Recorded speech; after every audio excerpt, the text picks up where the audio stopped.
what is difference between double equal and triple equal? And this is the one of the most asked interview question. In 60% of interview, it will be asked the same question. Let me tell you here, as I mentioned, this 7 will get auto converted into this number, and after that it will get compared. So that is what this double equal will do. But in triple equal, once we write here, what we are saying to this compiler, JavaScript compiler, don't do auto conversion. Whatever the type is there, compare with that.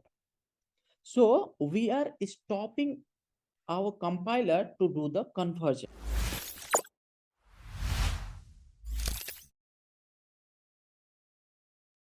So now let's start learning more about the JavaScript from beginning.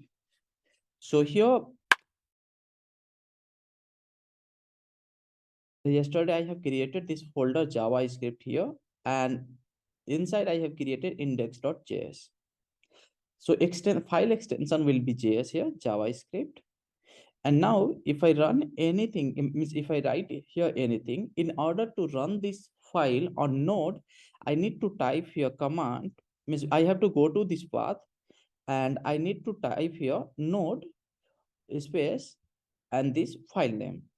So let me write here console.log. So yeah, hello world works. So now here, first of all, I am at here HTML directory. So I need to move to JavaScript directory. So for that, JavaScript. Now, if I type here list, I will get only one file. Now I need to type node index.js. And here you go. So this is our result. So first program basically. So almost in each and every language we will write this, right? Okay. So now let's get back here. So first we will see what is the keyword and reserved word. And yesterday as well we have covered what is the variable declaration. But today we will focus on variable scope and block scope and this function scope.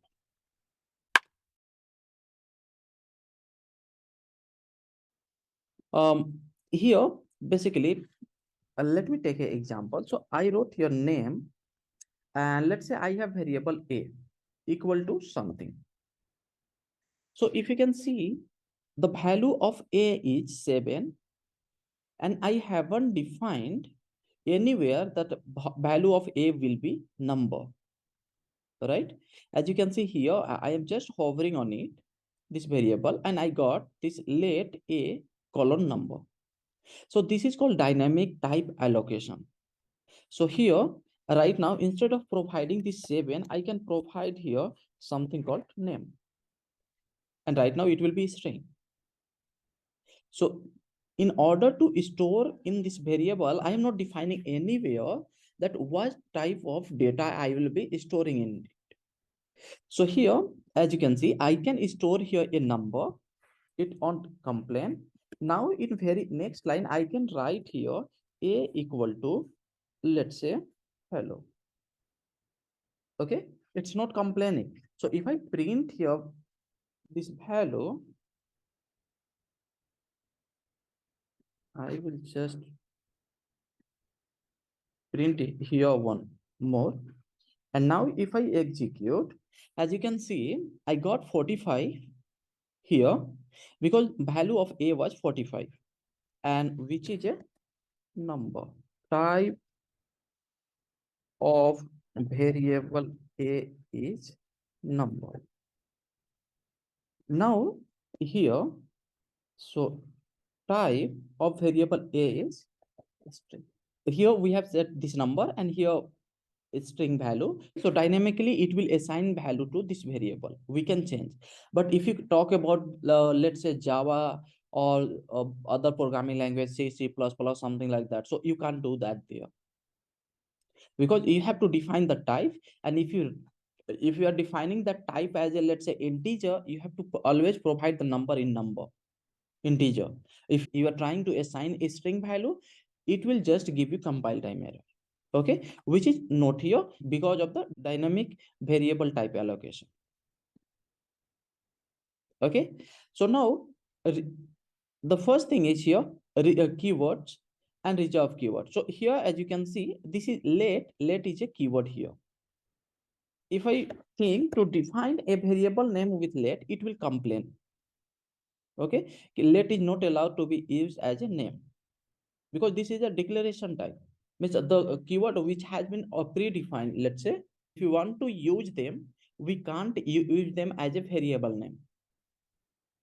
Okay, so let's say here we have this a late, and if I want to use console these things, or let's say I want to use const as a name, the variable name, yeah, definitely I can't do that because these are the types and reserve keyword as well.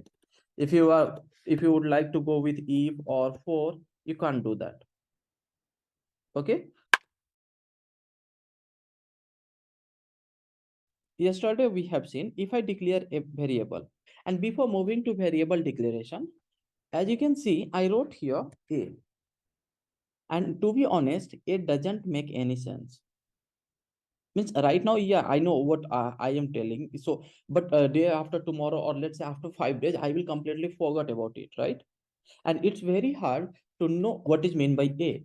So, whenever possible, or try to follow always the best practices by writing proper variable name. So instead of a, I can call it as a number, or number variable. We can call it as a number variable. First, I am starting this number variable, means variable name basically with the small letter. And if there is a something coming up, so number variable, these are two words, right? So other word will be with the caps. So basically this is called camel case. So now let's say I have to create a variable to get the sum of two number. So what I can do, I can write const sum of two numbers, something like that. Okay, first number plus second number, second number. So now here, as you can see, sum of two number, or you can call it as a result, what most of the people prefer, or you can call it as a sum, which both of them make sense, right? Because after this here we have this first number, we don't have something called a and b, because a and b will be more confusing that what value you are storing and all. So to avoid that, make your code more readable. So for that, we will be using proper naming convention for the variable.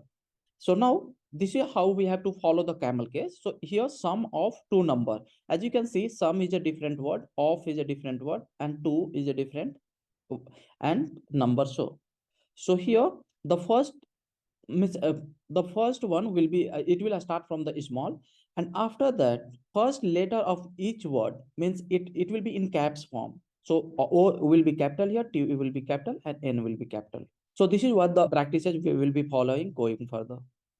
Here we will get started about the scope. Okay, variable declaration we have seen. So yeah, let's see that quickly as well. So I will remove this thing, or I will just comment all of them. So before that, I will,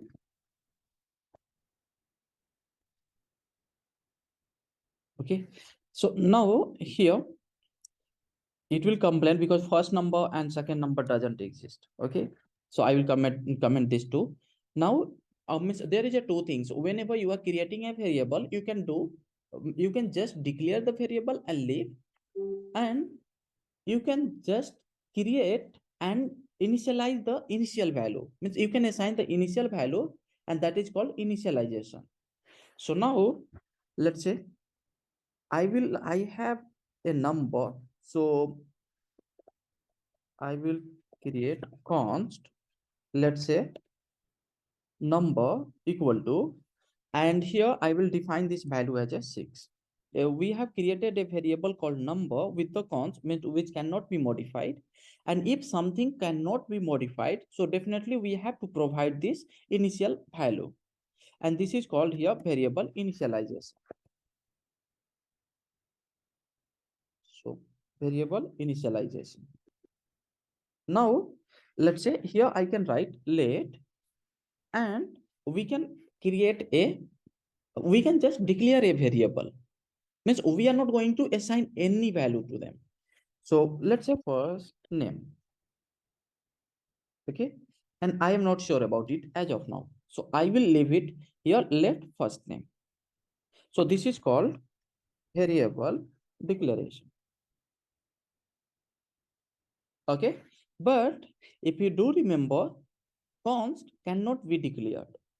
We have to initialize definitely, because we cannot modify in future, right? Let's talk about the block scope. So scope in the sense, if I create a variable here, and if I have something, so if I write here curly, just curly bracket, and this one will be called it as a block. Okay, so this will be a block. Now let me create here a few variable. So let number equal to 4, and now let me print the value here. Now I am not printing the value from the top, and here you go. So here, as you can see, I got this number as a 4. Okay, now if I try to modify anything, so now I will try to add some value into the number. So number equal to number plus 6, and now again I will print the value here, and I will just, let's forget about outside as of now. And here you can see I got this value as a 10. That means we have the same name of variable. If you can see, we have one variable at the top, which is initialized with the value 6, and in this block as well, we have created a variable called number with the same name with value 4. And right now we have printed, we got this number. Again we have done this, means manipulation, arithmetic operation, and here it got up, this number variable, means inside variable got changed, right? So when we create a variable inside a block, it cannot be accessed outside of the block.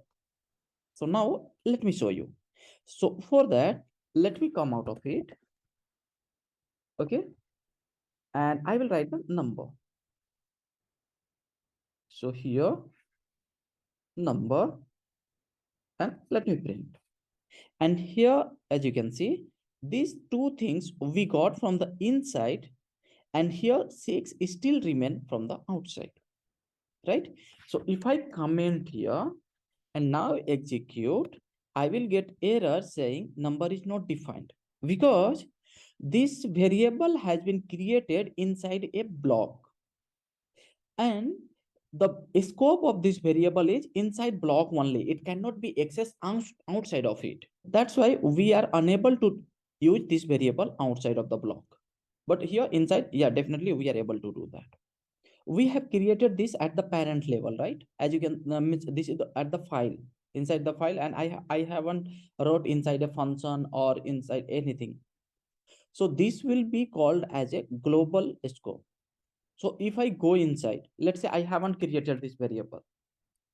Now, if I don't have a local variable, it will modify the parent, means global variable. Now let me execute and let me show you.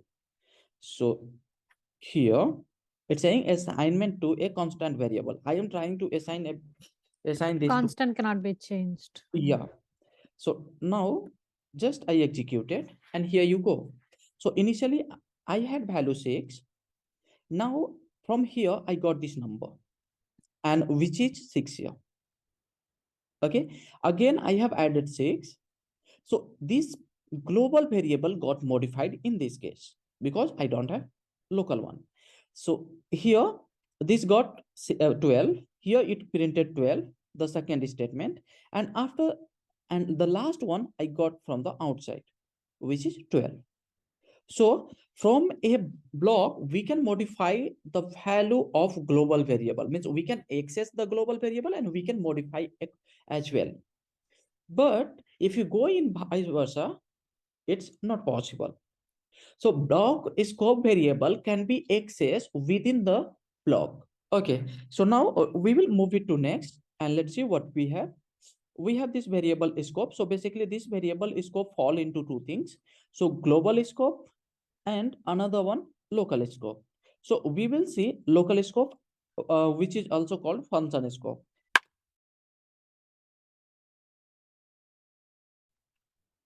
I will just declare a variable or let it be this variable there. Now function scope, yeah. Okay, so in function scope, what we will see, I will create a variable. Okay, and basically what that function will do, that will take a let's say parameter of two number, and we will see how to create that. So in order to create a function, I have to type here first function, which is a keyword here. And we are writing this function to add two number. So here sum of two numbers. Yeah, it makes sense. Okay. And here I will get these two number as a parameter. So first I wrote this function. Here is the function name. And again, here I have to pass the bracket. And this bracket will have this argument basically. So as you know, I have to find the sum of two number. In that case, I need two number, right? So first number and second number. So I can use them, let's say as a first, means I can get them as an argument here to make this function reusable thing. So right now, let's get inside, and already I have number. It's all little up. So I will just create here. So here const first number equal to 2, const second number equal to 7. Okay. So now here, what I can do, I can get this variable as an argument. Okay. Or let me show you the similarly what we have done here. So I will create here two variable, first and second. So I will just copy them, but I will change the value here because we need to make a difference. And right now I will print them. So console.log first number and second. Okay. And right now, if I do so, it will not execute. Okay. Because this is called function definition. So here we will cover these two. So function definition. Okay. Means we are defining that this name of function, what it will do. Okay, we are providing the body. So this is the function name, and here from here whatever we write in this curly bracket, that is called a function body. Okay, so function body is just like a function definition. What is the work of this function, or what this function will do? So that is called function definition. So now here we need to follow another one step in order to work function. So that step is we have to call this function. Okay. So right now we have defined this function. We need to call it. So for that here, sum of two number, and here I have this bracket. I have to pass this simple bracket. I am not accepting any argument here. Means here any parameter. So I don't need to pass from here. Okay. Now we are calling. So it should get executed. And here you go. I have here 12 and 47. So this one will be calling as a function call. Okay. So basically here, as you can see, we have declared this variable, and here the scope of this variable will be inside this function alone. It cannot be accessed outside. So now if I print this value outside, so I can just replicate this. Okay. And I can add a text. inside function, outside function. Now let me execute, and here you go. So here, as you can see, whatever the value we have printed, this inside value remains same. So I have this 12 and 47. I got here 12 and 47, which is from inside. And once I come outside, I can see the still value what was at the global scope. So here, this value again, this value scope is function scope, which is start from here, and it cannot be accessed outside of this function. And another one thing, this is called local variable as well. And this one, I think already I mentioned it, but yeah, here this one will be global variable.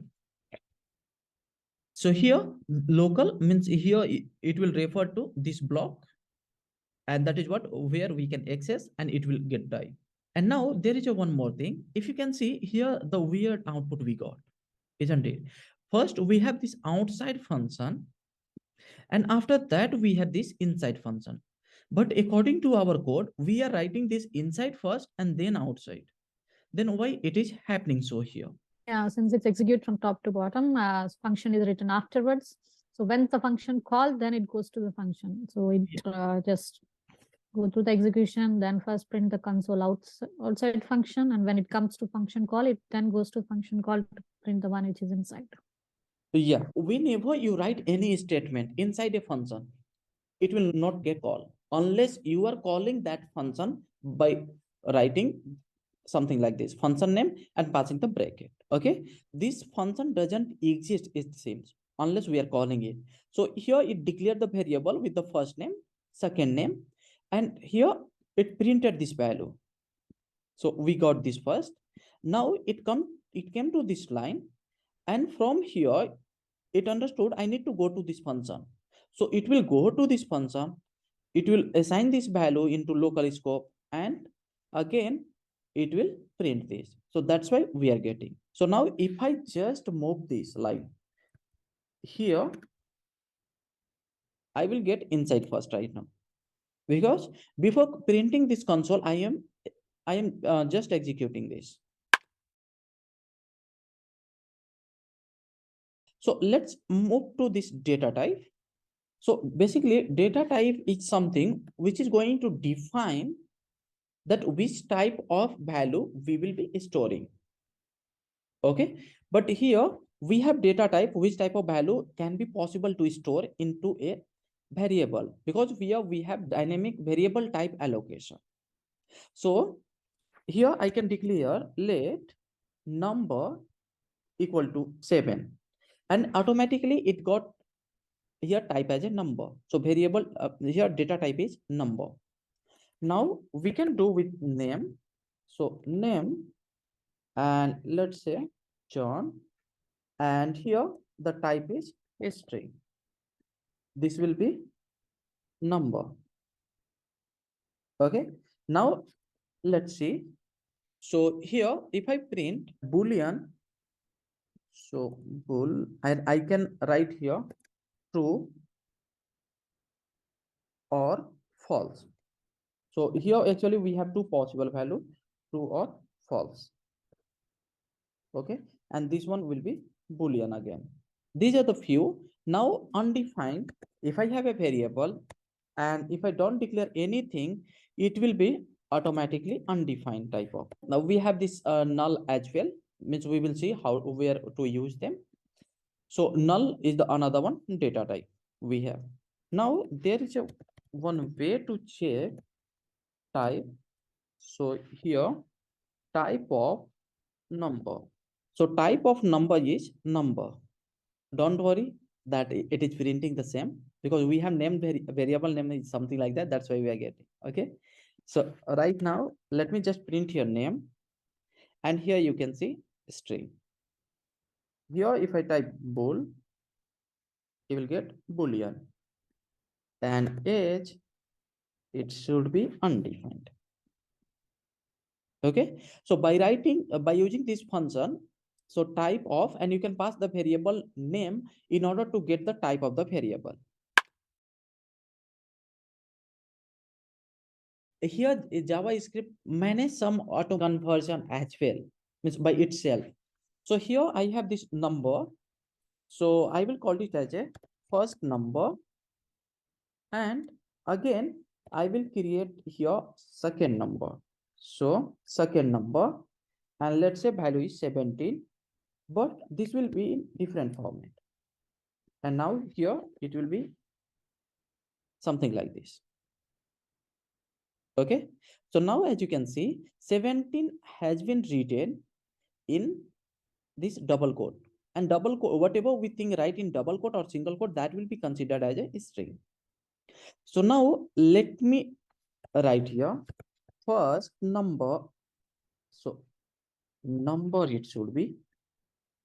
So first number equal second number. So now if I execute, as you can see, I got false, and that's absolutely true. But right now, let me pass here 7. I got your value as a true. So if you can check, let me print this as well. So console.log type of first number, comma, type of second number.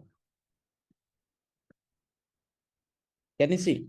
So I have just the type of first variable is number and type of second variable is string. After that, if I am comparing them, I got this value as a true here.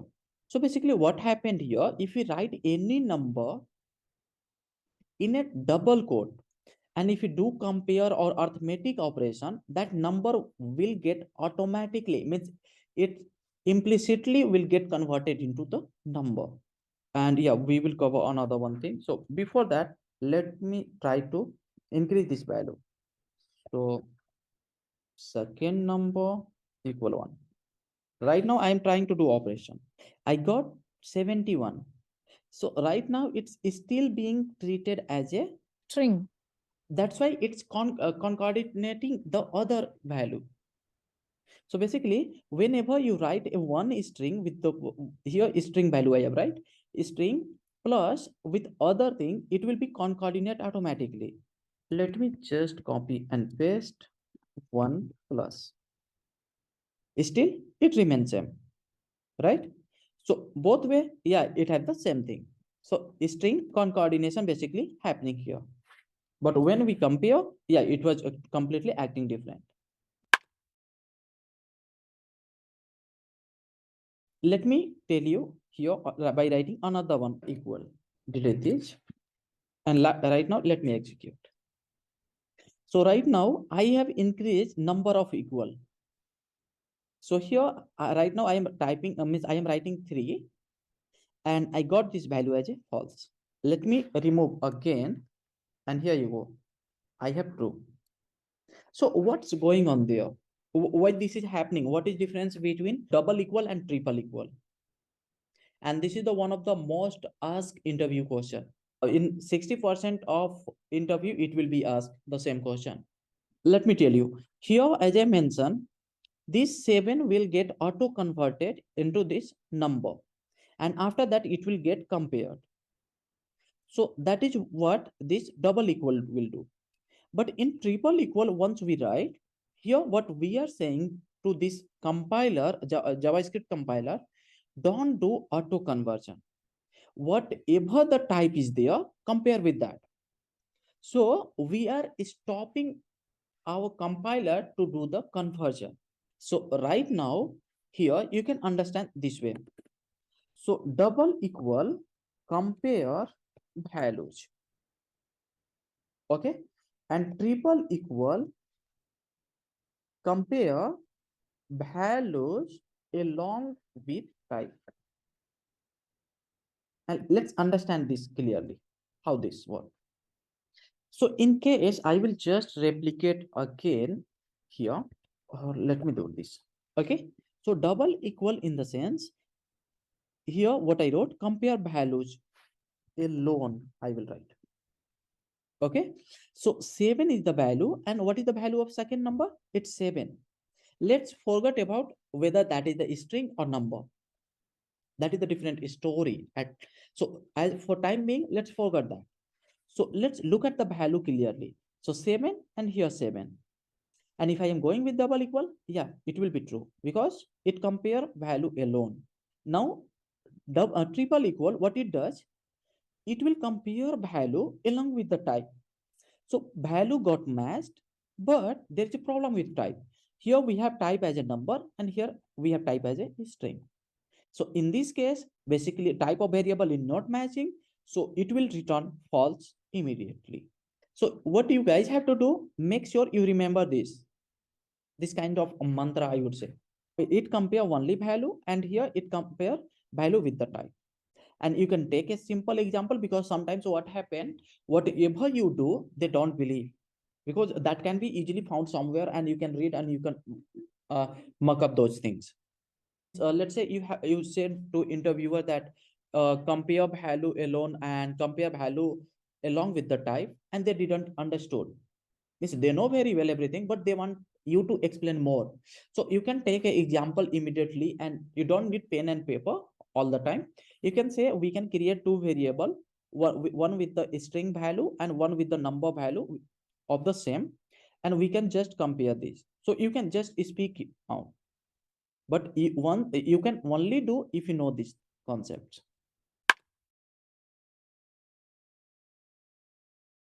Okay, so now let's move to data type we were talking about. So basically there are two data types. One is called primitive, and which is what we have seen as of now. So in primitive, basically these are the data type which has been predefined. So number, string, boolean, undefined, null, these all are these all falls under primitive data type. Okay, so here I will mention primitive data type. Okay, now let's see, we have another one data type that is called complex, you can say, or non-primitive, you can say. So here two non-primitive data type. Okay, so what this non-primitive will have and how this work. So it will have two type basically. So first is called array and second it have object, or let's reverse the order. So first object and second array. Okay, so now the question rises, what is object?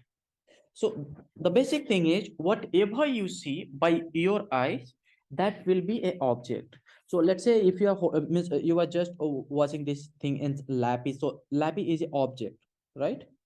And if whatever you see basically, and it laptop got some property, so each and every object have few property. So now if I talk about a student, a student is a object. Okay, and a student have some property. Person is the object which has some property, let's say name, email, and let's say what the cloth he have weared, how many hands and all. So these are a property which falls under that. Okay, so right now let's define a object by taking a real example. So here let's say I have a pen. Okay, so what are the properties this pen will have? So in order to declare, as of now, as you can see, I have declared const. This is a declarative, and variable name is pen. And here I will write curly bracket to declare this object. Okay, and now inside this, each and everything will be in the it will be in the form of key and value. So right now, let's say height of the pen. So pen will have height. So height is the key colon, and here I will write height, let's say 20. Okay, so height is the key here, colon, and this is the value. So key and value will get separated by colon. Now I need to write another one pair of the key value. So those will be separated by comma. So here comma, and there will be some radius, right? because pen will be in rounded format most of the time. So radius I will define. Let's say 5. Now I would like to define other thing. So what is the color? And now if you can see, there is one more strange thing you will notice. And that thing is, what is the type of 20? Number. And radius? Number. What is the type of this color? String. Yeah, what is happening here? So non-primitive data type will be derived from primitive data type, right? So here we have declared this pen. Pen is a object, and by writing here curly bracket, and it got few property. So height, which is 20. So this is something we will declare in primitive data type, right? That height is a variable and value is 20. Radius is the variable, value is 5. Color is the variable which got a string type of value white. Something like this. So now let's say I would like to have another one property. It is a ball pen or gel pen. So I will write here Boolean value is ball pen, and I will write here true. So now as you can see, each ball pen which will accept Boolean value, and I marked as a true. Okay, so these are the few property I have defined, and this is a object. So if you want to add other property, yeah, definitely you have freedom to do that. How many property you would like to add. And now as you can see, I will comment this from the top. Okay, so here I got height is 20, radius, color, or this is ball pen. Okay, so this is the one object, and here we are just printing that. So this is the one of the data type. Now let's understand about array. So here object, now array. Okay, array is a collection of similar data type. That is what the definition is. Okay, so now how this work means, let's say if I represent a college, so college will not have a single student, right? It will have the multiple student. And if you can see clearly, the all student will almost have the same property. So student become similar entity, and they are a collections. So those will be called as a array. So array is a collection of similar data type or similar type. Okay, so now here I will just do this. So pens I wrote. Okay, I wrote here pens. I will just remove it here for time being. Let's say just go with the simple thing. So not pens, just go with names. So here we have name, let's say John, comma, pen. So these are the two names I wrote. And here, if you can see, I wrote here this variable name in plural. I am not writing name because it will be multiple, right? Name or name of collections of name. So here multiples names. So and here we are defining the array of string. Whatever value you provide, it is not going to care. It will be considering based on the type, right? So what is the type for each value here? So this is a string type. Square bracket we will declare first. We will write first value of it. So here we can define something like this. So if I want to define a number, I can go with one element, one object will be differentiated with other by comma. So one element 1, comma 2, and these are the few numbers I have given here to this array.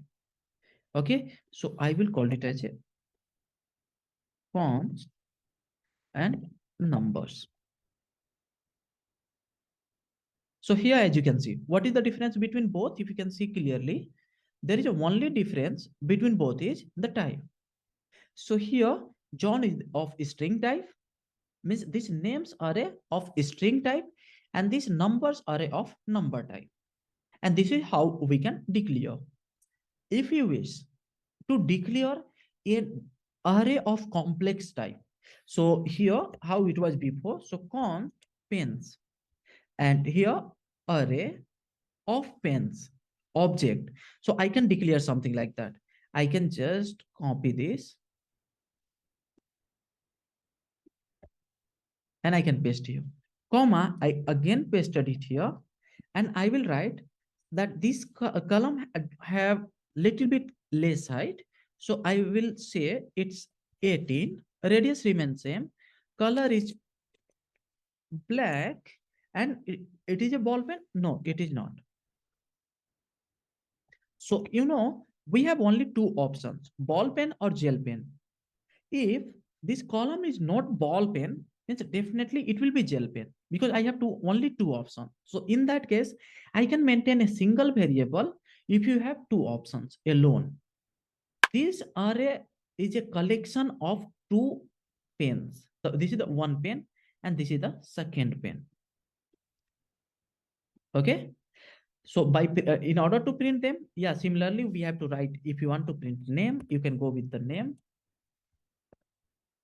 You will get your name. If you want to print your pens, you can print them here.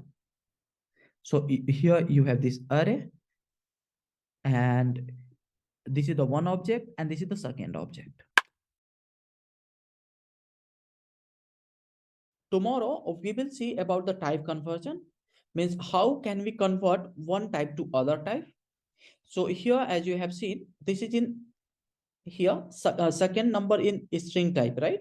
So I want to convert into the number, and which is possible here, by the way, because this is the same one. So how we can do that? And this is a first number in number. So how can we convert into the string? How can we convert into the Boolean? So we will deep dive tomorrow in the type conversion.